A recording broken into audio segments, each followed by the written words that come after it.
ഒരാള് കഴിഞ്ഞ ദിവസം ഒരു നാട്ടിൽ നടത്തിയ പ്രഭാഷണം കേട്ടിട്ട് അയാൾ പറയാണ്, എനിക്ക് ഭയങ്കര നിരാശ തോന്നുകയാണ്. കാരണം ഈ പ്രസംഗം ഞാൻ വിവാഹം കഴിക്കുന്നതിന് മുമ്പ് കേട്ടിരുന്നുവെങ്കിൽ ഞാൻ ആ സ്ത്രീയെ കല്യാണം കഴിക്കുമായിരുന്നില്ല എന്ന് പറയുന്നത്. അപ്പൊ നമുക്ക് ദാമ്പത്യം വിജയിക്കാത്തതിന്റെ പേരിലുള്ള നിരാശ, ഈ ഭർത്താവിനെ ആയിരുന്നില്ല എനിക്ക് കിട്ടേണ്ടിയിരുന്നത്, ഇങ്ങനെയുള്ള മക്കളെ അല്ലായിരുന്നു എനിക്ക് വേണ്ടത്, ഞാൻ ആഗ്രഹിച്ച ഒരു ഭൗതിക ജീവിതം എനിക്ക് കിട്ടിയില്ല. ഒരുപാട് നിരാശകളാണ്. നല്ല നിലയിൽ ഇങ്ങനെ ജീവിച്ചു പോരുമ്പോൾ പെട്ടെന്നൊരു നിരാശ വരുന്ന കാര്യം ഉണ്ടാവുക, ഒരു പരീക്ഷണം ഉണ്ടാവുക, ഒരു തളർച്ച ഉണ്ടാവുക, ഉയർച്ചയിൽ നിന്ന് പെട്ടെന്ന് തളർച്ചയിലേക്ക് വരിക, തളർച്ചയിൽ നിന്ന് പെട്ടെന്ന് ഉയർച്ചയിലേക്കും വരിക എന്നൊക്കെ സംഭവിക്കാം. ഇത്തരം ഘട്ടങ്ങളിൽ ഒരു വിശ്വാസി നിരാശപ്പെടുന്നതാണോ വിശ്വാസിയുടെ സ്വഭാവം? അല്ല, നിരാശ വഴിവെച്ചവരുടേതായ സ്വഭാവമാണോ? നിരാശ എന്ന് പറയുന്നത്, പ്രതീക്ഷ നഷ്ടപ്പെടുക എന്ന് പറയുന്നത്, ആശ മുറിഞ്ഞു പോവുക എന്ന് പറയുന്നത് ഈമാനുള്ളവരുടെ ലക്ഷണമാണോ? എന്താണ് റഹ്മാനായ റബ്ബ്? 15-ാം അധ്യായം സൂറത്ത് ഹിജ്റിലെ 56-ാമത്തെ വചനം മഹാനായ ഇബ്രാഹിം നബി അലൈഹിസ്സലാമിൻ്റെതാണ്. ഇബ്രാഹിം നബിക്ക് കുട്ടി ഉണ്ടാകുന്നു. കാരണം ഏറെ പ്രായമായിട്ടാണല്ലോ ഇബ്രാഹിം നബിക്ക് കുട്ടി ഉണ്ടാവുന്നത്. അപ്പൊ അവിടെ ഭാര്യയുണ്ട്, ഇബ്രാഹിം നബി ഉണ്ട്. ഒരു വിഷയം പറഞ്ഞപ്പോൾ മലക്കുകൾ ചോദിക്കുകയാണ്, അല്ല ഇബ്രാഹിം, നിനക്ക് അള്ളാഹിനെ കുറിച്ച് നിരാശ ഉണ്ടോ? എനിക്കിനി കുട്ടിയൊന്നും ഉണ്ടാവില്ല, ചോദിച്ചാൽ കിട്ടൂല എന്നൊക്കെയുള്ള ഒരു നിരാശ ഉണ്ടോ? അതുണ്ടോ എന്ന് ചോദിച്ചപ്പോ ഇബ്രാഹിം നബി അലൈഹി ഇസ്ലാം പറയുന്ന വാക്ക് ഖാല വമൻ യഖ്നുതു മിർ റഹ്മത്തി റബ്ബിഹി ഇല്ല ളാല്ലൂൻ. അല്ലാത്തൊരു വാക്ക്. നമ്മൾ ഈ ഖുർആനിലൂടെ കടന്നു പോകുമ്പോൾ ഇതൊക്കെ കാണണ്ടേ? ഇതെല്ലാം കണ്ടിട്ടുണ്ടോ എന്നുള്ളത് വേറൊരു വിഷയമാണ്. അദ്ദേഹം ഇബ്രാഹിം നബി പറഞ്ഞു, തന്റെ രക്ഷിതാവിന്റെ കാരുണ്യത്തെ പറ്റി ആരാണ് നിരാശപ്പെടുക? അല്ലാഹ് കരുണാമയനാണ്, എന്നോട് കാരുണ്യം കാണിക്കാതിരിക്കില്ല എന്ന വിഷയത്തിൽ ആരാണ് നിരാശപ്പെടുക? ഇല്ലല്ലാല്ലൂൻ, വഴിവേച്ചവനല്ലാതെ. അപ്പൊ നിരാശ ആരുടെ സ്വഭാവമാണ്? ഈമാനുള്ളവരുടെ സ്വഭാവമല്ല, വഴി തെറ്റിയവരുടേതാണ്. നിരാശ ഈമാനുള്ള ഒരാൾക്ക് ഉണ്ടാവില്ല. എന്തുകൊണ്ട്?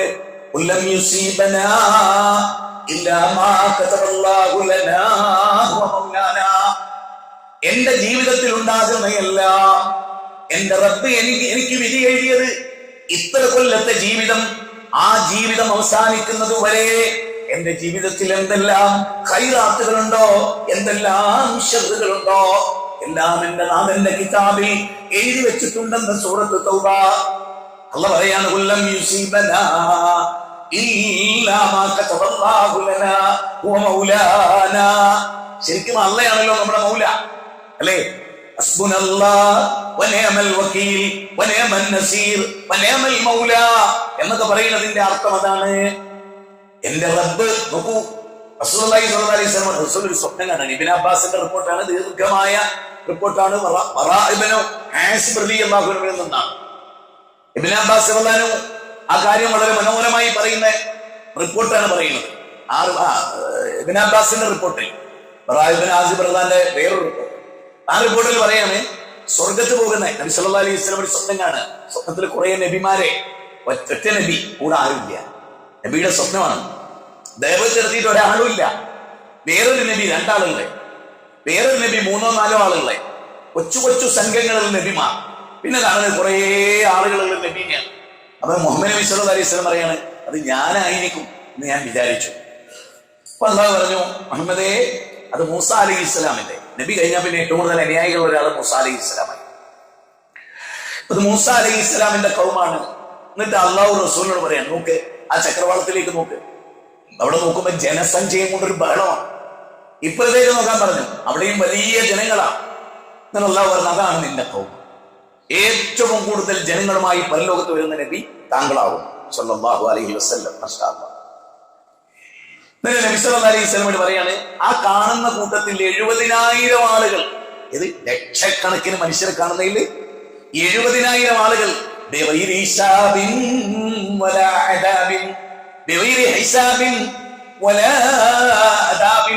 ശിക്ഷയോ വിചാരണയോ ഇല്ലാതെ സ്വർഗത്ത് പോകും. 70,000 ആളുകൾ. കൈ നോക്കാത്ത ആളുകൾ. ജ്യോത്സ്യന്റെ അടുത്ത് പോയിട്ട് കൈ നോക്കുക, കൈനോട്ടക്കാരൻ്റെ അടുത്ത് പോവുക, പക്ഷിശാസ്ത്രത്തിൽ വിശ്വസിക്കുക, പക്ഷി ഷീട്ടെടുത്തിട്ട്. റസൂൽ പറയാം ഇതൊന്നുമില്ലാത്ത ആള്. മൂന്നാമത്തെ എന്താണ്? വല റബ്ബിഹി യതവക്കലൂൻ, റബ്ബിൽ എല്ലാ കാര്യവും ഏൽപ്പിക്കുന്ന ഒരാള്, നിരാശയില്ലാത്ത ഒരാള്. എന്റെ ജീവിതം മൊത്തമായി പടച്ചോനെ ഏൽപ്പിച്ചിട്ട്, അത്താണി എന്ന് പറഞ്ഞാൽ എന്താ? വക്കീൽ എന്ന് പറഞ്ഞാൽ ആരെ ഏൽപ്പിക്കുന്നവല്ല എല്ലാ. അപ്പൊ നമ്മള് രണ്ടത്താണി, പുത്തനത്താണി, കരിങ്കല്ലത്താണി കേട്ടിട്ടുണ്ടോ? മലപ്പുറം ജില്ലയിൽ തൃശ്ശൂർ ഭാഗത്തുള്ള സ്ഥലങ്ങളുടെ പേരാണ്. എന്തായിരുന്നു അത്? പണ്ട് കാലത്ത് വഴിയമ്പലത്തിൽ താമസിക്കുന്ന ആളുകൾ എന്ന് പറഞ്ഞാൽ ചുമടെടുത്തിട്ട് ഇങ്ങനെ മാർക്കറ്റിലേക്ക്, അന്ന് അറിയപ്പെട്ട ചില ചന്തകളുണ്ടായിരുന്നത്. ഇന്ന് എല്ലാ ജില്ലയിലും പ്രസിദ്ധ ചന്തകളുണ്ട്. അന്ന് വളരെ ഫേമസ് ആയ ചില ചന്തകൾ. അങ്ങോട്ട് ചുമടെടുത്ത് നടന്നു പോവുക ചെയ്യാം. കുറച്ചാളുകൾ കാളവണ്ടിയിൽ, ബാക്കിയുള്ളൊരു ചുമടെടുത്ത്. ഈ ചുമട് ഭാരം പോകുമ്പോ രണ്ട് കല്ലിങ്ങനെ വെക്കും. ആ കല്ലിന്റെ മേതെ ഇങ്ങനെ ഒരു കല്ലുണ്ടാവും. ആ കല്ലിലേക്ക് ചാക്ക് ഇറക്കി വെക്കും. അതെന്താ? വേറൊരാളെ സഹായം കൊണ്ട് വേണ്ട, തലേന്ന് തന്നെ അതിലേക്ക് ഇറക്കി വെക്കാം, തലയിൽ വെച്ചുകൊണ്ട് തന്നെ ഇറക്കി വെക്കാം. എന്നാൽ അത് പിടിക്കണമെന്ന് ഒരാളോട് പറയേണ്ടി വരില്ല. അതുപോലെ തന്നെ ആ ചാക്കിങ്ങോട് വലിച്ചാൽ ഓനത് തലയിൽ വെക്കാം. കുറേ സമയം ആശ്വാസമാണ് ഈ കല്ല്. അതാണ് ശരിക്കും എന്ത് രണ്ടത്താണി, പുത്തനത്താണി എന്നൊക്കെ പേര് വരാൻ കാരണം. രണ്ടത്താണി ഉണ്ടായിരുന്നു രണ്ടത്താണിയില്, സെയ്തുമലയുടെ നാട്ടില്. അങ്ങനെ ഉണ്ടായതാണ്. അതുപോലെ നമ്മുടെ ഭാരങ്ങൾ ഇറക്കി വെക്കേണ്ടത് പടച്ചോനാണ്. അതുകൊണ്ടാണ് അല്ലാഹുവിൽ ഭരമേൽപ്പിക്കുന്നവർ അദാബില്ലാതെ, വിചാരണയില്ലാതെ സ്വർഗത്ത് പോകുന്നതാണ്. അപ്പോ ഒരാള് എഴുന്നേറ്റ് നിന്നിട്ട് റസൂലുള്ളാഹി സ്വല്ലല്ലാഹു അലൈഹി വസല്ലം അത് പറഞ്ഞു കൊടുക്കുക. വേറെയും വിസ്തീർണ്ണുണ്ട്, ഞാൻ ആ ഭാഗം ഒഴിവാക്കുക. നബി സല്ലല്ലാഹു അലൈഹി വസല്ലമയുടെ ഒരാൾ പറഞ്ഞു, നബിയെ ആ 70,000 പെടാൻ എനിക്ക് വേണ്ടി നിങ്ങൾ ദുആ ചെയ്യണം. അവൻ നബി സല്ലല്ലാഹു അലൈഹി വസല്ലം പറഞ്ഞു, ഉക്കാശ മുൻകടന്നു, സബഖത ഉക്കാശ, ഉക്കാശ മുൻകടന്നു, എന്നെ പെടാൻ പറ്റില്ല. അല്ലാത്തൊരു ഉക്കാശ മുൻകടന്നു. നബിയുടെ വാക്ക് നാവുന്ന് കിട്ടുന്ന ഉക്കാശ ആ കൂട്ടത്തിൽ പെട്ട ആളാണ്. സ്വഹാബത്തിന് 1.25 ലക്ഷം ഉണ്ട്. കോടാനുകോടി അനുയായികൾ, വെറും 70,000 ആളുകൾ. നിങ്ങളൊന്ന് ചിന്തിക്കണം. അപ്പൊ അള്ളാഹുവിൽ അത്ര കൃത്യമായി, ഇതെല്ലാം അള്ളാഹുമായി ബന്ധപ്പെട്ട കാര്യമാണ്. ഇവിടെ നമുക്ക് ഇബ്രാഹിം നബി പറയുന്നത് എന്താണ്? യഥാർത്ഥത്തിൽ വിശ്വാസമില്ലാത്ത നിരാശബാധിക്കാർക്കാണ്, വാലിബുകൾക്കാണ്. ഈമാനുള്ളവർക്ക് നിരാശ ഉണ്ടാവില്ല. ഇത് നമ്മൾ വളരെ ഗൗരവമായി. അല്ല എനിക്ക് കാരുണ്യം തരും. ഇപ്പൊ അല്ല എന്നെ പരീക്ഷിച്ചാലും എന്റെ റബ്ബ് എനിക്ക് തരും. എന്റെ റബ്ബ് ഈ ദുനിയാവ് തന്നില്ലെങ്കിൽ പരലോകത്ത് തരും. എനിക്ക് നിരാശയില്ല. ഇതാണ് ഈമാനുള്ള ഒരാളുടെ. നിങ്ങൾ നോക്കൂ, കാൾ മാക്സ്, ലോകം കണ്ട ഒരു വലിയ കമ്മ്യൂണിസ്റ്റ് ദാർശനികനാണ്. അദ്ദേഹത്തിന്റെ കുട്ടികളൊക്കെ മരിച്ചു. അതിൽ മുഷ് എന്ന് പറഞ്ഞിട്ട് ഓമനപ്പേരിൽ വിളിക്കപ്പെട്ട ഒരു കുട്ടിയുണ്ടായി. 8 വയസ്സെങ്ങാണ്ടായിരുന്നു. ഒരു രോഗം വന്നപ്പോ അദ്ദേഹം എഗൽസിന് കത്തെഴുതി, എടോ ജീവിതത്തിലെ ഏറ്റവും വലിയ ഭാഗ്യങ്ങളിൽ ഒന്നായിരുന്നു എന്റെ മോൻ. നല്ല ബുദ്ധിജീവിയാണ് അവൻ, നല്ല കഴിവുള്ളവനാണ്. അവന് മാരക രോഗം വന്നു, ഞാൻ എങ്ങനെയാണ് സഹിക്കുക? എന്തോരു നിരാശയാണ് എനിക്ക് എന്നാണ് കത്തിന്റെ ഉള്ളത്. പിന്നീട് മുഷ് മരിച്ചു. മരിച്ചിട്ട് അലക്സാണ്ടർ ബക്കിന്റെ കൃതികളിൽ പറയാണ്, ആ മകൻ ഒരുക്കിയിട്ടുള്ള ഖബർസ്ഥാൻ ഉണ്ടല്ലോ, അവനെ മണ്ണ് വെട്ടി അടക്കുമ്പോ ആ കുഴിയിലേക്ക് ചാടി മരിച്ചാലോ എന്ന് വരെ നിരാശ തോന്നി കാർൽ മാക്സിന്. ലോകം കണ്ട വലിയൊരു വിപ്ലവകാരിയാണ്. ഒരു കുട്ടിയുടെ മരണം അദ്ദേഹത്തിന് നിരാശ ഉണ്ടാക്കി. നേരെ മറിച്ച് റസൂലുള്ളാഹി സ്വല്ലല്ലാഹു അലൈഹി വസല്ലം എങ്ങനെയായിരുന്നു? ഇബ്രാഹിമിന്റെ മരണം ഏറ്റവും ഒടുവിൽ താങ്ങാനാകാത്തതായി. ആ ഇബ്രാഹിമിനെ കയ്യിലേക്ക് വാരിയെടുത്ത് നബി. മോനെങ്ങനെ എടുത്ത്? ചെറിയ കുട്ടിയാണ്. ആ കുട്ടീനെ എങ്ങനെ എടുത്തിട്ട്, മോനെ ഇബ്രാഹിം, നിന്റെ മരണത്തിൽ ഈ ഉപ്പാക്ക് വേദനയുണ്ട് മോനെ, പക്ഷേ അള്ളാഹ് ഇഷ്ടപ്പെടാത്ത ഒരു വാക്കും എന്റെ നാവിൽ നിന്ന് പുറത്തു വരില്ല. അതാണ് മകൻ മരിച്ചു എന്ന് വിചാരിച്ചൊരു മൂലയിൽ ഇരിക്കല്ല. അന്നൊരു തെറ്റ് കണ്ടു, അപ്പൊ തന്നെ തിരുത്തി റസൂൽ ഓൺ ദ സ്പോട്ടിൽ മെമ്പറിൽ കയറിയിട്ട്, പടച്ചോന്റെ ദൃഷ്ടാന്തപ്പെട്ട സൂര്യനും ചന്ദ്രനും. എന്റെ മോൻ മരിച്ചു എന്നുള്ളത് കൊണ്ട് അന്ധവിശ്വാസത്തിന്റെ മുളനുള്ളി കളഞ്ഞു. അപ്പൊ തന്നെ റസൂൽ നിരാശനായ ഒരു സ്ഥലത്ത് പോയി കിടക്കില്ല. വേദന ഉണ്ട് മോനെ, നീ മരിച്ചതിൽ വാപ്പാക്ക് താങ്ങാനാവാത്ത സങ്കടം എന്ന് പറയും. പക്ഷെ അള്ളാഹ്ക്ക് ഇഷ്ടമില്ലാത്തൊരു വാക്ക് എന്ത് പണ്ടാലാണ് ഞാൻ ഇങ്ങനെയൊക്കെ നിസ്കരിച്ച് പ്രസ്ഥാനത്തിന്റെ ആളായിട്ട് എന്റെ കുട്ടി ആക്സിഡന്റിൽ മരിച്ചു, അള്ള അത്രയും കാരുണ്യം കാണിച്ചില്ല എന്ന് നമ്മുടെ നാവിന് വരാൻ പാടില്ല. ശരിക്കും ആലോചിക്കണം. അങ്ങനെ ഒരു ഈമാനിലേക്കാണ്. കാരണം എന്തിനാണ് ജീവിതത്തെ ഭയപ്പാടോടുകൂടി നോക്കിക്കാണുന്നത്? ഞാൻ നിങ്ങൾക്ക് വിശുദ്ധ ഖുർആനിൽ 2-3 ആയത്തുകൾ പറഞ്ഞു. അള്ളാഹുവിന്റെ റസൂലിന്റെ ഖുത്ബ സല്ലല്ലാഹു അലൈഹി വസല്ലം ഖുർആൻ ഇങ്ങനെ ഓതി കൊടുക്കുക, അർത്ഥം പറയുക, ജനങ്ങളുടെ ഈമാനിനെ പരിപോഷിപ്പിക്കുക. വഇദാ തുലിയത് അലൈഹിം ആയാതുഹു സാദതുഹും ഈമാന, അൽ ഈമാനു യസീദു വയൻഖുസ്. ഖുർആന്റെ 8-ാം അധ്യായം 2-ാമത്തെ വചനമാണ്. ഹദീസിന്റെ വ്യാഖ്യാനവുമാണ്. ഈമാൻ കൂടുകയും കുറയുകയും ചെയ്യും. ഈമാൻ കൂടാനുള്ള വഴി ഈമാൻ വർദ്ധിപ്പിക്കണം. നമ്മുടെ മൊബൈലിൽ ചാർജ് കൂടണം. എന്താ വഴി? പ്ലഗിൽ കുത്തിയിടണം, ചാർജ് ചെയ്യണം. അപ്പൊ 10, 20, 30, 40 ഈമാന് അതുപോലെ നമ്മുടെ ഈമാൻ എവിടെ കുത്തിക്കണ്ട്? ഖുർആനിലാണ്. ഈമാൻ വർദ്ധിക്കണമെങ്കിൽ ഖുർആനായിട്ട് ബന്ധപ്പെടണം. വനുനസ്സിലു മിനൽ ഖുർആനി മാ ഹുവ ശിഫാഉ വറഹ്മത്തുൽ ലിൽ മുഅ്മിനീൻ. 17-82 വചനം. ഖുർആനിലെ സൂറത്തെ ഹദീദ് ശരിക്കും മനസ്സിലാക്കി വായിക്കണം. സൂറത്തെ ഹദീദില് അല്ലാഹു ഖദറിനെ കുറിച്ച് അമാനുമലേക്ക് ഒരു വലിയ വ്യാഖ്യാനക്കുറിപ്പ്. ഒരുപാട് പേജിലാണ് അതുള്ളത്. ഗഹനമായ ഒരു പഠനമാണ്, വായിക്കേണ്ടതാണ്. സൂറത്തെ ഹദീദ് 50-ാമത്തെ അധ്യായമാണ്. ആ സൂറത്തെ ഹദീദിൽ അല്ലാഹു പറയുന്ന വാക്കാണ് മാ അസാബം മിൻ മുസീബത്തിൻ ഫിൽ അർദ് വലാ ഫീ അൻഫുസികും ഇല്ലാ ഫീ കിതാബിൻ മിൻ ഖബൽ അൻ നബ്റഅഹാ ഇന്ന ദാലിക അലല്ലാഹി യസീർ. 22-ാമത്തെ വചനം. ലിഖൈല 23-ാമത്തെ വചനത്തിന്റെ സ്റ്റാർട്ടിംഗ് ആണ്. ഓക്കെ, ഭൂമിയിലോ, അടിവരയിട്ട് കേട്ടോളി, ഭൂമിയിലോ നിങ്ങളുടെ ശരീരത്തിലോ യാതൊരു ആപത്തും ബാധിക്കുകയുണ്ടായിട്ടില്ല. നിങ്ങൾക്ക് രോഗം ഉണ്ടായിട്ടില്ല, ഭൂമി കുലുങ്ങിയിട്ടില്ല, ഭൂമിയിൽ അഗ്നി പടർന്നിട്ടില്ല. അമേരിക്കയിലെ 50 സ്റ്റേറ്റുകളിൽ പ്രസിദ്ധമായ സ്വർഗം എന്ന് വിളിക്കപ്പെട്ടിരുന്ന, സ്വർഗത്തോപ്പ് എന്ന് വിളിക്കപ്പെട്ടിരുന്ന ലോസ് ആഞ്ചലസിലും കാലിഫോർണിയയിലും അഗ്നിബാധയുണ്ടായി. കാട്ടുതീ ആളിപ്പടർന്നു അനിയന്ത്രിതമായി. ഒരുപാട് കോടികൾ നഷ്ടപ്പെട്ടു. 238 കോടിയുടെ കണ്ട് ഒരു കൊട്ടാരം വരെ കത്തിപ്പോയി. എല്ലാം നശിച്ചു. ഒരുപാട് ഹോളിവുഡ് താരങ്ങൾ നിരാശരായി. മൃഗങ്ങളൊക്കെ ചത്തൊടുങ്ങി. ഒരുപാട് പ്രതിസന്ധികൾ ഉണ്ടായി, ഒരുപാട് അധ്വാനങ്ങൾ ഉണ്ടായി. ഇതൊന്നും ഉണ്ടാകണില്ല.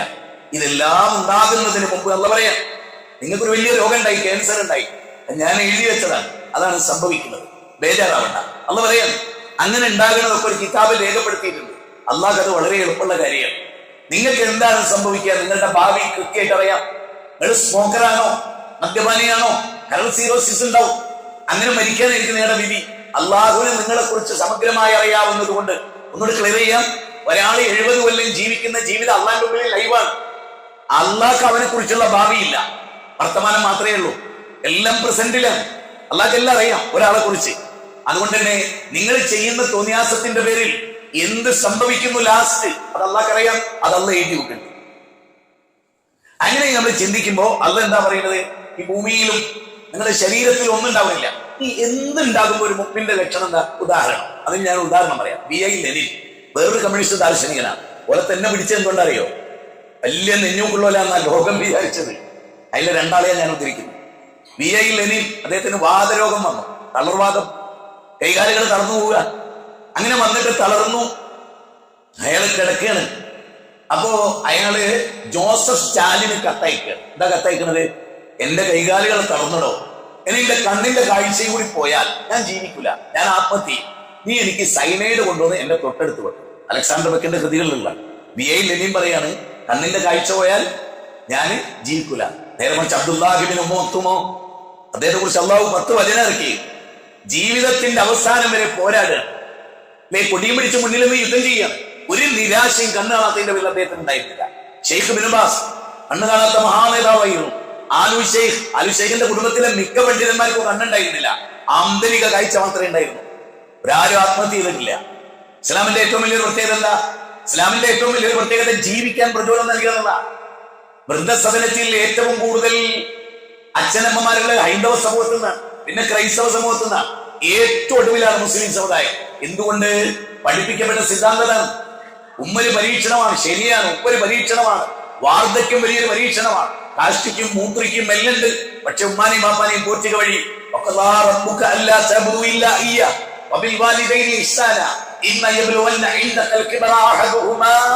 أو كلاهما فلا تقل لهما أف ولا تنهرهما وقل لهما قولا كريما. 23-ാം അധ്യായം 17-ാം അധ്യായം 23-ാമത്തെ വചനം. ചേർന്ന് പോലും പറയില്ല. കാരണം ജീവിതം ഒരു പ്രതീക്ഷയാണ്. പരലോകത്ത് എനിക്ക് ഇതിനൊക്കെ പ്രതിഫലമുണ്ട്, ഒരു കാല് വെച്ച് നോക്കിയ കൂലിയുണ്ട്. നമുക്ക് ഒരു ഹദീസ് ശ്രദ്ധിക്കൂ. മാ യസാലുൽ ബലാഉ ബിൽ മുഅ്മിനി വൽ മുഅ്മിനാതി ഫീ നഫ്സി വമാലി വവലദി ഹത്താ യൽഖല്ലാഹു തആല വമാ അലൈഹി ഖതിയ. സ്ത്രീകളും പുരുഷന്മാരും ഒരേപോലെ മാ യസാലുൽ ബലാഉ ബിൽ മുഅ്മിനി വൽ മുഅ്മിനാത്. സത്യവിശ്വാസിക്കും സത്യവിശ്വാസിനിക്കും പരീക്ഷണങ്ങൾ ആയിക്കൊണ്ടേയിരിക്കും. ഒന്ന് കഴിഞ്ഞ് ഒന്ന്. മക്കൾക്കതാ അസുഖം, ഭാര്യ കൊണ്ടുപോയി, കാണിച്ചു. തിരിച്ചു വരുമ്പോൾ ഭാര്യയ്ക്ക് അസുഖമായി. ഭാര്യനെ കൊണ്ടുപോയി കാണിച്ചു, അപ്പോഴേക്ക് ഉമ്മാക്ക് അസുഖമായി. ഉമ്മാനെ കൊണ്ടുപോയി, അപ്പോഴേക്ക് പെങ്ങൾക്ക് അസുഖമായി. പെങ്ങളെ കൊണ്ടുപോയി. അങ്ങനെ വിചാരിക്കണേ, എന്തായാലും 5 നേരം ഞാൻ നിസ്കരിക്കുന്നുണ്ട്, അള്ളാഹുവായിട്ട് എനിക്ക് നല്ല ബന്ധം, അള്ളാഹുവായിട്ട് നിനക്ക് നല്ല ബന്ധമുള്ളതുകൊണ്ടാണ് ഈ പരീക്ഷണം. അള്ളാഹ് പറയുന്നത് എന്താണ്?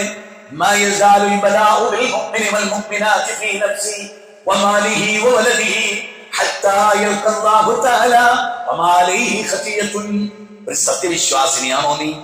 സത്യവിശ്വാസിനിയാണോ നീ? നിനക്ക് പരീക്ഷണങ്ങൾ തുടർന്നുകൊണ്ടേയിരിക്കും. ഫീ നഫ്സിഹി, നിന്റെ നഫ്സിൽ, വമാലിഹി, നിന്റെ ധനത്തിൽ, വവലദിഹി, നിന്റെ സന്താനത്തിൽ പരീക്ഷണങ്ങൾ തുടർച്ചയായി. എന്നിട്ട് അല്ലാഹുവിന്റെ റസൂൽ സല്ലല്ലാഹു അലൈഹി വസല്ലം പറയാണ്, പാപമുക്തരായിട്ട്, ഒരു പാപവും ചെയ്യാത്തവനായിട്ട് അള്ളാനെ കണ്ടുമുട്ടുക, ഇതിനോളം വലിയൊരു സൗഭാഗ്യമുണ്ടോ? ആലോചിച്ച് നോക്ക്. നിങ്ങൾ ക്യാൻസർ വന്നു, ഷുഗർ വന്നു, ഒരുപാട് കണ്ണിന്റെ കാഴ്ച പോയി, കാലിന് മരവിപ്പ് വന്നു, കൈ ചലിക്കുന്നില്ല, കാല് ചലിക്കുന്നില്ല, ന്യൂറോ പ്രോബ്ലം, എല്ലാ പ്രശ്നവും. ശരിക്കും ഒരു ഷുഗർ രോഗം എന്ന് പറഞ്ഞാൽ നമ്മളിപ്പോ, എടാ നീ അറിഞ്ഞോ നമ്മുടെ എന്നാക്ക് ക്യാൻസറാ, ഉടനെ നമ്മൾ ചോദിക്കുന്ന ഒരു ചോദ്യമുണ്ട്, എവിടെയാ ക്യാൻസർ അല്ലേ? എടാ ഇന്നാണ് ഷുഗർ രോഗിയാ, എവിടെയാ ഷുഗർ? പെരുവിരൽ മുതൽ ശിരസ് വരെ, മുടിയിൽ വരെ ഷുഗറാ. അതിനോട് വലിയൊരു രോഗം വേറെ ഇല്ലാന്ന്. ശരീരത്തിന്റെ സകല അവയവങ്ങളിൽ, കഴുത്തിൽ ക്യാൻസർ ഉണ്ടായ അവിടെ കട്ട് ചെയ്തിട്ട് പരിഹരിക്കാം, തലയിൽ ക്യാൻസർ ഉണ്ടായ ഓപ്പറേഷൻ ചെയ്ത് നീക്കാം. പക്ഷേ ഷുഗർ ശരീരത്തിൽ നിന്ന് സ്ഥലത്ത് നീക്കാൻ പറ്റില്ല. മരിക്കുന്നവരെ നല്ല രോഗ, സ്വർഗം കിട്ടാൻ പറ്റിയ ഏറ്റവും നല്ല രോഗ, സ്വർഗം ഉറപ്പിക്കാം ആ രോഗമുള്ള ഒരാൾക്ക്. പക്ഷേ ഈ പറഞ്ഞ ഹദീസ് പാലിക്കണം. മാമിൻ മുസ്ലിമീൻ വലാനസ്, ആ ഹദീസിന്റെ അവസാനം എന്താ? ഒരു മുഅ്മിന്റെ കാല് കല്ലിൽ വെച്ചുട്ടിയ കൂലിയുണ്ട്, ഒരു മുള്ള് കാലിൽ തറച്ച കൂലിയുണ്ട്. നമ്മുടെ തല ഒരു കമ്പിയിലെങ്ങാണ്ട് ഇടിച്ചാല് ഉണ്ടാകുന്ന ആരെന്നത് ഇവിടെ കൊണ്ടുവച്ച് എന്നൊരു വാക്ക് പറഞ്ഞാൽ അത് പോയി. നേരെ മറിച്ച് എന്ത് പരിക്ക് പറ്റുമ്പോ അൽഹംദുലില്ലാ നിങ്ങൾ പറഞ്ഞു, വല്ലാത്ത പുണ്യാണ്. എന്നിട്ട് എങ്ങനെ ചോദിക്കുക? ഞാനൊക്കെ ചോദിക്കാറുണ്ട്, അല്ലാഹുവേ ഈ തല ഇടിച്ചത് കൊണ്ട് ഏത് പാപമാണ് നീ എനിക്ക് പുറത്തു തന്നത് എന്റെ നാഥ? ഒരു ടെൻഷനും ഇല്ല. ഞങ്ങൾ നോക്കൂ, ഉർവത്ത് ബിൻ സുബൈർ എത്രയോ സദസ്സിൽ ഞാൻ പറഞ്ഞു, ഈ ഖുതുബ ആയതുകൊണ്ട് ഞാൻ ആ വിഷയം വീണ്ടും കഴിയുക. ഉർവത്ത് ബിൻ സുബൈർ നല്ലൊരു കർമ്മശാസ്ത്ര പണ്ഡിതനായി. അദ്ദേഹം ഇതുപോലെ അദ്ദേഹത്തിന് രോഗം ബാധിച്ചിട്ട് അദ്ദേഹത്തിന്റെ വലത് കാലം മുറിക്കണം എന്ന് അന്നത്തെ ഡോക്ടേഴ്സ് പറഞ്ഞു. അപ്പൊ അദ്ദേഹം പറഞ്ഞു, മുറിച്ചോളൂ, അതിനൊന്നും എനിക്ക് ടെൻഷനൊന്നുമില്ല, പക്ഷെ ഇന്ന അനസ്തേഷ്യക്ക് വിധേയാക്കരുത്, മയക്കരുത്. പച്ച ഇറച്ചി നിങ്ങൾ മുറിക്കുന്നത് എനിക്ക് എഫക്ട് ചെയ്യണം, എന്റെ നാഥനെ ഓർത്തുകൊണ്ട് വേണം ആ കാല് മുറിക്കുന്നത്. അങ്ങനെ അദ്ദേഹത്തെ തിയേറ്ററിൽ എത്തിച്ചു. പച്ചക്കാല് നമ്മൾ ഇറച്ച വാല കൊണ്ട് മുറിക്കുന്ന മാതിരി മുറിക്കുക, കാല് മുട്ടിൽ നിന്ന് മുറിച്ചങ്ങോട്ട് മാറ്റുക. അദ്ദേഹം അൽഹംദുലില്ലാ, വേദനക്കിടയിലും അദ്ദേഹം അൽഹംദുലില്ലാ പറഞ്ഞ് അതിന്റെ ചുറ്റത്ത് നിൽക്കുന്നവർക്കൊക്കെ വലിയൊരു കൗതുകം. ആ ഓപ്പറേഷൻ കഴിഞ്ഞ് തിയേറ്ററിൽ പുറത്തു കൊണ്ടിരുമ്പോ ഒരാൾ ഓടി വന്നിട്ട് പറയാണ്, 6 മക്കളിൽ ഒരാൾ ടെറസിന്റെ മുകളിൽ വീണിട്ട് മരിച്ചിട്ടുണ്ട്, ഉയരത്തിൽ നിന്ന് വീണിട്ട് മരിച്ചിട്ടുണ്ട്. അപ്പൊ സ്വന്തം മകനാ മരിക്കണേ, അൽഹംദുലില്ലാ എന്ന് അദ്ദേഹം. ആളുകൾ ചോദിച്ചു, നിങ്ങൾ എന്തൊരു പിതാവാണ്, മകന്റെ മരണം കേട്ടിട്ട് അള്ളാഹ്ക്ക് സ്തുതിയുന്നു. അപ്പൊ അത്രയും വെറുപ്പായിരുന്നു നിങ്ങൾക്ക് മകനോട് എന്നുള്ളതാണ് അവരുടെ ചിന്ത. പക്ഷെ മകൻ മരിച്ചത് കൊണ്ടല്ല ഞാൻ അൽഹംദുലില്ലാ ചെയ്യുന്നത്. പിന്നെ എന്തുകൊണ്ടാണ്? അള്ളാഹു എനിക്ക് 6 കുട്ടികളെ തന്നിട്ട് ഒരാളല്ലേ മരിച്ചുള്ളൂ, തന്നത് 6 എണ്ണാണല്ലോ, 5 എണ്ണം അള്ളാഹ് എടുക്കാലോ. ആ 5 ആളെ അവശേഷിപ്പിച്ചില്ലേ, അൽഹംദുലില്ലാ. ഇതൊന്നും ഞാൻ കൊണ്ടുവന്നല്ലോ, ഇതൊന്നും എന്റെ നിയന്ത്രണത്തിലല്ലോ. 6 കുട്ടികൾ അള്ള തന്നു, അതിലൊരു കുട്ടീനെ എടുത്തിട്ട് അള്ള എന്നെ പരീക്ഷിച്ചു, അൽഹംദുലില്ലാ, ഞാൻ ധന്യനാണ്. രണ്ടാമത് അദ്ദേഹം പറഞ്ഞു, ഞാൻ ആദ്യം പറഞ്ഞ അൽഹംദുലില്ലാ എന്തിനാണെന്നറിയോ? എനിക്ക് അള്ളാഹു 2 കാല് തന്നു, വർഷങ്ങളോളം 2 കാല് എനിക്കുണ്ട്, 2 കയ്യും തന്നു. ഇപ്പൊ അള്ളാഹു 40 കൊല്ലം എന്റെ കൂടെ ഉണ്ടായിരുന്ന ഒരു കാല്, അത് അള്ളാഹു എടുത്തു. അള്ളാഹ്ക്ക് വേണമെങ്കിൽ 2 കാലും 2 കയ്യും എടുക്കാലോ, എന്നെ തന്നെ അള്ളാഹ്ക്ക് തിരിച്ചു വിളിക്കാലോ. അപ്പോ കാലിന്റെ ബാധിയല്ലേ പോയുള്ളൂ, അൽഹംദുലില്ലാ. ഞാൻ ചോദിക്കും, ഇങ്ങനെ ചിന്തിക്കാൻ ജീവിതത്തിൽ കഴിഞ്ഞ എത്ര പേര് ഈ ഖുതുബ കേൾക്കുന്നവരുടെ കൂട്ടത്തിലുണ്ട്? ഇതാണ് ഇസ്ലാം. ഇസ്ലാമിനെ അത് കഴിയും, ലോകത്തൊരു പ്രത്യയശാസ്ത്രത്തിന് അത് കഴിയില്ല. ഞാൻ ഈ KN കുഞ്ഞഹമ്മദ് കമ്മ്യൂണിസ്റ്റ് ദാർശനികനാണ്, ഞാൻ ഇതെല്ലാം ധരിക്കില്ലെങ്കിൽ എനിക്കൊരു ഉദ്ദേശമുണ്ട്. KN കുഞ്ഞഹമ്മദ് പറയാണ്, ഞാൻ KT സൂഫി മാഷയുടെ മകൻ വെള്ളത്തിൽ മുങ്ങി മരിച്ചു. KT സൂഫി മാഷ ഇത്യാരും പ്രഭാഷകനൊക്കെ കാണും. അദ്ദേഹത്തിന്റെ വീട്ടിൽ പോയി ഞാൻ, KN കുഞ്ഞഹമ്മദ് ജീവിച്ചിരിക്കുന്ന ആളാണ്, അദ്ദേഹത്തിന്റെ ലേഖനം ഞാൻ വായിച്ചിട്ട് അതിൽ നിന്ന് പറയാണ്. അദ്ദേഹം പറയാണ്, ഞാൻ അവിടെ ചെന്നിട്ട് ഞാൻ സൂഫി മാഷോട് എന്താ പറയാ, അള്ളാന്റെ വിധിന്നോ സ്വർഗത്തിൽ വെച്ച് കാണാന്നോ സാരില്ലാന്നോ, ഇതിനേക്കാൾ കൂടുതൽ കുട്ടികൾ നഷ്ടപ്പെട്ടവർ മുമ്പുണ്ടെന്നോ, മുഹമ്മദ് നബിക്ക് 6 കുട്ടികൾ മരിച്ചിട്ടുണ്ട്, സാരല്ല അന്നൊക്കെ ഒരാളല്ലേ മരിച്ചതെന്നോ, എന്താ ഞാൻ പറയാ? കേൾവി ചോദിക്കണം. അതുകൊണ്ട് എനിക്ക് അധിക സമയം അവിടെ നിൽക്കാൻ കഴിഞ്ഞില്ല. ആശ്വാസത്തിന്റെ വാക്കുകൾ തെരഞ്ഞ് ഞാൻ ബുദ്ധിമുട്ടി. അതാണ് ഒരു കമ്മ്യൂണിസ്റ്റുകാരുടെ ദുർബലത. ഓൻ എന്ത് പറയുന്നു? ലോകത്ത് ഓനെ പോലെ ഒരു ഹതഭാഗ്യം, ഒരു കമ്മ്യൂണിസ്റ്റുകാരനെ പോലെ ലോകത്ത് വേറെ ആരെങ്കിലും ഉണ്ടോ? നിങ്ങൾ ചിന്തിക്കുക, നിങ്ങൾ ശരിക്കും ആലോചിക്കും.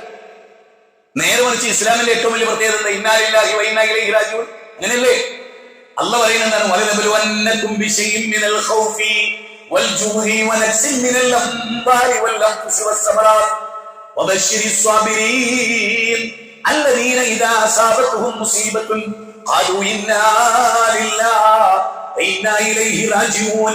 സൂറത്തുൽ ബഖറ 155 156. അതിലെന്താ പറയുന്നത്? 5 കാര്യം കൊണ്ട് നിങ്ങളെ പരീക്ഷിക്കും. മകന്റെ മരണം, ഭാര്യയുടെ മരണം, കുട്ടികളുടെ മരണം, നിന്റെ കച്ചവട നാശം, നിന്റെ കൃഷിയിടത്തിന്റെ നാശം, ദേഹവിയോഗം, ശത്രുവിനെ കുറിച്ചുള്ള ഭയപ്പാട്, പട്ടിണി. ഈ 5 ഘടകങ്ങളെ കൊണ്ട് നിന്നെ പരീക്ഷിക്കും. അന്നാരാണോ ക്ഷമിക്കുന്നത് അവർക്ക് സന്തോഷ വാർത്ത. അല്ലദീന ഇദാ അസാബത്തുഹും മുസീബത്തുൻ, ഇങ്ങനെ എന്ത് പ്രയാസമോ പ്രതിസന്ധി ഉണ്ടായാൽ ഒരു കാലും ഇന്നാലില്ല വ ഇന്നാ ഇലൈഹി റാജിഊൻ. മരിച്ചാൽ മാത്രമല്ല കേട്ടോ അത് പറയേണ്ടി, ഒരു ആക്സിഡന്റ് കിട്ടും, അല്ലെങ്കിൽ ഒരാളെ കാലൊടിഞ്ഞൊന്നും കിട്ടും, അപ്പോഴൊക്കെ പറയേണ്ട വാക്കാണ് ഇന്നാലില്ലാഹി വ ഇന്നാ ഇലൈഹി റാജിഊൻ. അത് ഹൈന്ദവ മരിച്ചാലും ക്രൈസ്തവ മരിച്ചാലും ആര് മരിച്ചു കേട്ടാലും നമ്മൾ വിശ്വാസികൾ ചെല്ലേണ്ട പദമാണ്. അപ്പൊ വിശ്വാസികളെ സംബന്ധിച്ചിടത്തോളം അത് അത്ര ക്ലാരിറ്റി വരുത്തിയിട്ടുള്ള കാര്യമാണ്. ഇനി ഇതിൽ രണ്ടാമത്തെ വളരെ നിർഭയത്വവും നിരാശയില്ലാത്തൊരു ജീവിതം കിട്ടാൻ 11-ാം അധ്യായത്തിന്റെ 6-ാമത്തെ വചനം വായിച്ചാൽ അതൊരു വല്ലാത്തൊരു വചനവുമാണ്. അത് പറയുന്നത് എങ്ങനെയാണ്?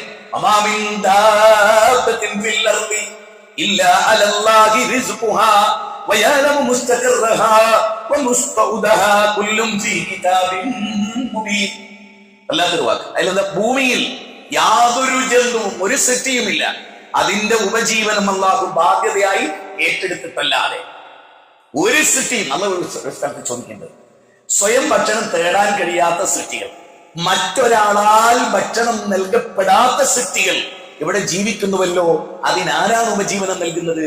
നിങ്ങൾ ആലോചിച്ചിട്ടുണ്ടോ? മാഷാ അല്ലാഹ്, ജന്തുലോകവും പക്ഷിലോകവും നിരീക്ഷിച്ച ഈ ജിയോഗ്രഫിക്കൽ ചാനലൊക്കെ കണ്ടാൽ ചില സൃഷ്ടികൾ അനങ്ങാതെ കിടക്കുന്ന സൃഷ്ടികളാണ്. തേടാൻ പറ്റില്ല അവർക്ക് ഭക്ഷണം, തേടാൻ പറ്റില്ല. അതുപോലെ തന്നെ ഒരാൾ കൊണ്ടു കൊടുക്കുകയില്ല. അങ്ങനെയുള്ളവർക്ക് ഞാൻ ഉപജീവനം നൽകുന്നുണ്ട്. കോടാനുകോടി ജീവജാലങ്ങൾ ആ പ്രപഞ്ചത്തിൽ, കടലിലൊക്കെ ഉള്ള ജീവികളെ നമുക്ക് അല്ല ഇവിടെ പറയുന്നതറിയോ? അല്ല ബാധ്യതയേറ്റു. നമ്മളിൽ ഒരാൾ എങ്ങനെയാ അടുത്ത ആഴ്ച ജീവിക്കാൻ? മക്കൾ പട്ടിണി ഇല്ല, പട്ടിണിയാവില്ല, അങ്ങനെ നീ വിചാരിക്കാനും പാടില്ല. കാരണം എന്താ? റബ്ബ് പറയാണ് ഞാൻ ഏറ്റെടുത്തിരിക്കുന്നു നടക്കും. ഒരാള് ഒരു കിണറിൽ വീണു, ഒരു ഷെയ്ഖിന്റെ പ്രസംഗത്തിന് ഒരാള് ഒരു കിണറിൽ വീണു. അയാൾ എല്ലാരും കൂടെ പൊക്കിയെടുത്തു, ഒരു പരിക്കും പറ്റിയില്ല. അയാൾ കിണറിന്റെ പക്കത്ത് കയറിയതിനു ശേഷം അയാൾ ഒരു ഗ്ലാസ് വെള്ളം ചോദിച്ചു. ആ വെള്ളം അയാൾ കുടിച്ച ഉടനെ അയാൾ മരിച്ചു വീണു. ആ ഷെയ്ഖ് പറയാണ്, ലാസ്റ്റ് കുടിക്കേണ്ട ഒരു ഗ്ലാസ് വെള്ളം അല്ലാഹ് നിശ്ചയിച്ച് അത് കുടിച്ചിട്ടല്ലാതെ മരിക്കില്ല. നിങ്ങൾ ഒരു മണി ചോറ് ഒരാളെ വീട്ടിൽ കയറി ഉച്ചക്ക് കഴിക്കാൻ അല്ലാഹ് തീരുമാനിച്ചാൽ ആ വീട്ടിൽ നിങ്ങൾ പോകും. ആ ചോറ് നിങ്ങൾ കഴിക്കും. അത് കഴിച്ചിട്ടാണ് നിങ്ങളുടെ മരണമെങ്കിൽ അത് നടക്കും ചെയ്യും. എന്നൊരു വിശ്വാസിയെ സംബന്ധിച്ചിടത്തോളം ഒരു നിരാശയില്ല. നമ്മൾ കഴിക്കേണ്ടതൊക്കെ കഴിക്കും. അല്ലാഹ് നമ്മളെ അതിലേക്ക് എത്തിക്കും. അതുകൊണ്ട് പടച്ചവനുള്ള അചഞ്ചലമായ വിശ്വാസം. എനിക്ക് ഏറ്റവും അത്ഭുതം തോന്നി മൂസ അലൈഹിസ്സലാമിന്റെ കാര്യം. അതെന്താ? നിങ്ങൾ ആരെങ്കിലും ചിന്തിച്ചിട്ടുണ്ടോ? മുന്നോട്ട് നോക്കിയ ചെങ്കടലിൽ ഒറ്റ കുട്ടിക്ക് നീന്തറിഞ്ഞൂടാ. ആ കടലിറങ്ങിയ വെള്ളത്തിൽ മുങ്ങി മരിക്കും. തൊട്ടുപുറത്തേക്ക് തിരിഞ്ഞുന്ന ഫിറൗന്റെ കിങ്കരന്മാരെ കൊല്ലും. അതിനാധുന സംവിധാനങ്ങളുള്ള ആ കാലഘട്ടം. ഫിറൗനെ എന്ന് പറഞ്ഞാൽ ഫിറൗന്റെ കാലഘട്ടം ഏറ്റവും നൂതന ഘട്ടമല്ലേ? അത്രയും ആയുധമുള്ള, ഇന്ത്യയിൽ നിന്ന് വരെ പലരെയും കൊണ്ടുപോയിരുന്ന അയോധന മുறை അറിയുന്നവരെ ഫിറൗന്റെ പട്ടാളത്തില്, ഫിറൗന്റെ സായിറന്മാരിൽ 50 പേര്, 5000 പേരിൽ 50 പേര് ഇന്ത്യയിൽ പോയതായിരുന്നു തഫ്സീറിൽ കാണാം. ആ ഫിറൗനും സൈന്യവും തൊട്ടടുത്ത് എങ്ങനെ നീട്ടിയിട്ട് കോളർ പിടിച്ചാൽ കിട്ടും. അതുകൊണ്ടാണ് അനുയായികൾ മൂസ അലൈഹിസ്സലാമിനോട് എന്ത് പറഞ്ഞത്? പിടിക്കപ്പെട്ടത് തന്നെ മൂസ, നമ്മളെ അവർ പിടിക്കുക തന്നെ ചെയ്യും മൂസ. മൂസ നബിക്ക് ഒരു കൂസലുണ്ടായോ? ഇന്ന മഅ റബ്ബി സയഹ്ദീൻ, എന്റെ റബ്ബ് എന്റെ കൂടെയുണ്ട്, അവൻ എനിക്കൊരു വഴി കാണിച്ചു തരും. ഞാൻ ചിന്തിക്കുന്ന എന്താ അറിയുന്നത്? ഉദാഹരണത്തിന് അമേരിക്കയുടെ ഇസ്രായേലിന്റെ പട്ടാളം നമ്മുടെ തൊട്ടടുത്ത് നിൽക്കുന്നു. ആർത്തിരുമ്പെന്ന തിരമാലുള്ള ഒരു കടലിൽ തൊട്ടടുത്ത് ഫിറൗൻ കയ്യേന്തിയെ കിട്ടും. അവിടെ വെച്ചുകൊണ്ട് ഇന്ന മഅ റബ്ബി സയഹ്ദീൻ എന്ന് പറയാൻ മാത്രമുള്ള തൗഹീദ് ഇവിടെ ആർക്കുണ്ട്? ഫലസ്തീനികൾക്കുണ്ട്. 3 വയസ്സുള്ള ഒരു കുട്ടി പറയുന്നുണ്ട്, നിങ്ങൾക്ക് ഞങ്ങൾ വാട്സപ്പ് കട്ട് ചെയ്യാം, ഞങ്ങളുടെ എല്ലാ ഇലക്ട്രിക് സംവിധാനങ്ങളിലേക്കുള്ള സർവീസിങ് കട്ട് ചെയ്യാം. ഞങ്ങൾ റബ്ബായിട്ടുള്ള സർവീസിങ്ങൾ എങ്ങനെ കട്ട് ചെയ്യും? 3 വയസ്സുള്ള ഒരു കുട്ടി, ആ 3 വയസ്സിന്റെ കുട്ടിയുടെ ഈമാൻ കേരളത്തിലെ പല പണ്ഡിതന്മാർക്ക് അതിന്റെ 7 അയലത്ത് പോലും. അത് വല്ലാത്ത സമുദായമാണ്. വല്ലാതെ എനിക്കിതൊക്കെ നഷ്ടപ്പെട്ടു, ഞാൻ എന്തിനും ഭയപ്പെടണം?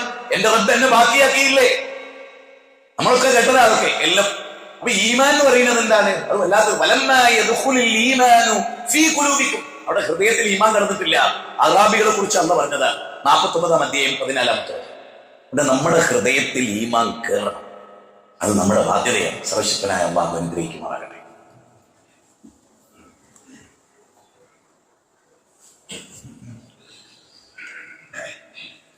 അൽഹംദുലില്ലാഹി റബ്ബിൽ ആലമീൻ വസ്സലാത്തു വസ്സലാം അലാ റസൂലിൽ അമീൻ വഅലാ ആലിഹി വസഹ്ബിഹി അജ്മഈൻ. അമ്മാ ബഅദ്. ഇത്തഖുല്ലാഹ ഇബാദല്ലാഹ് ഉസീകും വഇയ്യായ സാനിയൻ ബിത്തഖ്വല്ലാഹ്. യാ അയ്യുഹല്ലദീന ആമനൂ ഇത്തഖുല്ലാഹ ഹഖ്ക തുഖാതിഹി വലാ തമൂതുന്ന ഇല്ലാ വഅൻതും മുസ്ലിമൂൻ. അല്ലാഹുവിനെ ഏറ്റവും ഇഷ്ടപ്പെട്ട അടിമ ആരാ? ഏറ്റവും സൃഷ്ടികളിൽ ശ്രേഷ്ഠൻ.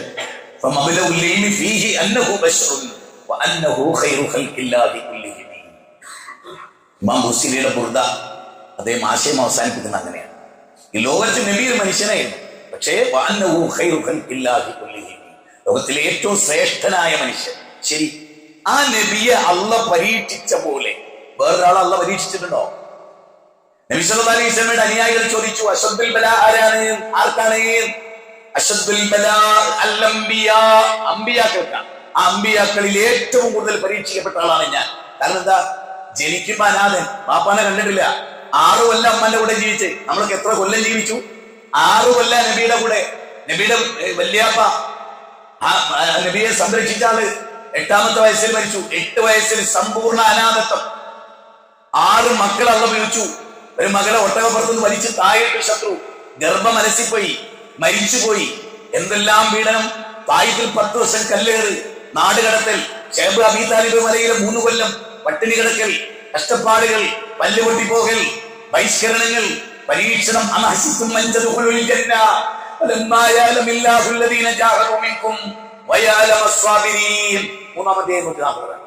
നിങ്ങളെ പരീക്ഷിക്കാതെ ആരാണ് ത്യാഗം അനുഭവിക്കുന്നത്, ആരാണ് ക്ഷമിക്കുന്നത് എന്ന് പരീക്ഷിക്കാതെ സ്വർഗത്തിലേക്ക് എളുപ്പത്തിൽ കടക്കാൻ കഴിയില്ല.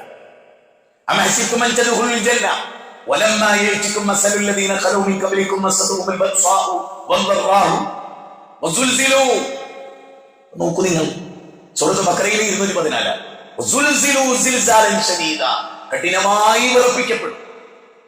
അങ്ങനെയൊക്കെയുള്ള പരീക്ഷണങ്ങൾ ഉണ്ടാകുമ്പോൾ നിരാശ ബാധിക്കാതെ പടച്ചവനിലേക്ക് കൈനീട്ടുക മാത്രമാണ് നമ്മുടെ മുമ്പിൽ. ബദർ യുദ്ധം നോക്കൂ, 313, മറുഭാഗത്ത് 1000. എങ്ങനെ നോക്കിയാലും ഭൗതികമായിട്ട് ജയിക്കാൻ ഒരു സാധ്യതയില്ല അല്ലേ? എല്ലാ ഇതും, എല്ലാ കഴിവും, ഭക്ഷണവും. മറുഭാഗത്ത് മുസ്ലിങ്ങളുടെ ഭാഗത്ത് ഒരു ഈത്തപ്പഴക്കാളില്, ഒരു ഈത്തപ്പഴം, എന്നിട്ട് അത് തൊട്ടടുത്തിരിക്കുന്ന സാബിന്റെ വായിലേക്ക് ഇങ്ങനെ തൊട്ടുകൊടുക്കുക, നാവോട് ഇങ്ങനെ നക്കിയിട്ട് അടുത്താക്കി കൊടുക്കുക. അങ്ങനെ പട്ടിണി കിടന്ന് യുദ്ധം ചെയ്തു. അപ്പൊ റസൂൽ കൈ ഉയർത്തി പറയുന്ന ഒരു വാചകം, അല്ലാഹുവേ, ഈ ന്യൂനപക്ഷം നശിപ്പിക്കപ്പെട്ടാൽ പിന്നെ ഈ ഭൂമുഖത്ത് നിന്നെ മാത്രം വിളിച്ചു ദുആ ചെയ്യുന്നൊരു കൗമ് ഒരിക്കലും ഉണ്ടാവില്ല റബ്ബേ. ആ പ്രാർത്ഥനയാണ് അന്ന് കേട്ട 8-ാം അധ്യായം 9. ഏത് ഘട്ടത്തിലും പടച്ചോനോട് നമുക്ക് രാത്രിയുടെ ഇരുട്ട്, കാർമേഘത്തിന്റെ ഇരുട്ട്, കടലിന്റെ ഉപരിതലത്തിലെ ഇരുട്ട്, ആഴക്കടലിന്റെ ഇരുട്ട്, മത്സ്യത്തിന്റെ വയറ്റാകുന്ന ഇരുട്ട്, 5 ഇരുട്ടറുകൾക്കുള്ളിലായിരുന്നു യൂനുസ് നബി. ലാ ഇലാഹ ഇല്ലാ അൻത സുബ്ഹാനക ഇന്നി കുന്തു മിനൽ ളാലിമീൻ. ഈ ആയത്തിനെ പറ്റി പറയണമെന്നറിയും. ഈ പ്രാർത്ഥന പ്രാർത്ഥിച്ചാൽ നിങ്ങൾക്ക് എന്ത് പ്രതിസന്ധി ഉണ്ടോ അത് ദൂരീകരിക്കപ്പെടും എന്ന് ഉറപ്പ് തന്നിരിക്കുന്ന റസൂൽ സല്ലല്ലാഹു അലൈഹി വസല്ലം. സൂറത്ത് 21-ാം അധ്യായത്തിലെ 78-ാമത്തെ വചനായത്. അപ്പൊ ലാ ഇലാഹ ഇല്ലാ അൻത സുബ്ഹാനക ഇന്നി കുന്തു മിനൽ ളാലിമീൻ എന്ന് പ്രാർത്ഥിക്കുക. ജീവിതത്തിന്റെ ഒരു പ്രതിസന്ധി ഘട്ടത്തിൽ അവരാരും ഒരു സൃഷ്ടിയിലേക്കും കൈ നീട്ടിയില്ല. ഇൻഷാ അല്ലാഹ് ഇന്നത്തെ നമ്മുടെ പബ്ലിക് പ്രോഗ്രാമിൽ തൗഹീദിന്റെ, അനന്തമായ തൗഹീദിന്റെ, അചഞ്ചലമായ തൗഹീദിന്റെ, അതിന്റെ മേന്മയെക്കുറിച്ചും അതിന്റെ പ്രത്യേകതയെക്കുറിച്ചും ശിർക്കിന്റെ അപകടത്തെക്കുറിച്ചും ഒക്കെ നമ്മൾ ഇന്ന് പൊതുസമ്മേളനത്തിൽ, തസ്ഫിയ സമ്മേളനത്തിൽ നമ്മൾ ക്ലാസ് എടുക്കുന്നുണ്ട്. എല്ലാവരും അത് മനസ്സിൽ വെക്കുക. അതിന്റെ വിജയത്തിന് വേണ്ടി ദുആ ചെയ്യുക. ഒരു അപേക്ഷയാണുള്ളത്, നന്നായിട്ട് ഖുർആൻ വായിക്കുക, പഠിക്കുക, നിരാശപ്പെടാതിരിക്കുക. അല്ലാഹ് കൂടെയുണ്ട് എന്ന് ഉറപ്പിക്കുക. അല്ലാഹ് കൂടെയുള്ള ഒരാളെയും അല്ലാഹുമ്മ ലാ മാനിഅ ലിമാ അഅതൈത വലാ മുഅതിയ ലിമാ മനഅത. അല്ലാഹ്, നീ തടഞ്ഞത് നൽകാൻ ഒരാളില്ല, നീ നൽകിയത് തടയാൻ ഒരാൾക്കും കഴിയില്ല. എന്ന് നിസ്കാരത്തിൽ സ്ഥിരം നമ്മൾ പറയുന്നതാണ്. ആ ബോധ്യത്തിലേക്ക് നമ്മൾ വളരണം. സർവശക്തനായ അല്ലാഹു അതിനുള്ള തൗഫീഖ് നമുക്ക് നൽകി അനുഗ്രഹിക്കുമാറാകട്ടെ.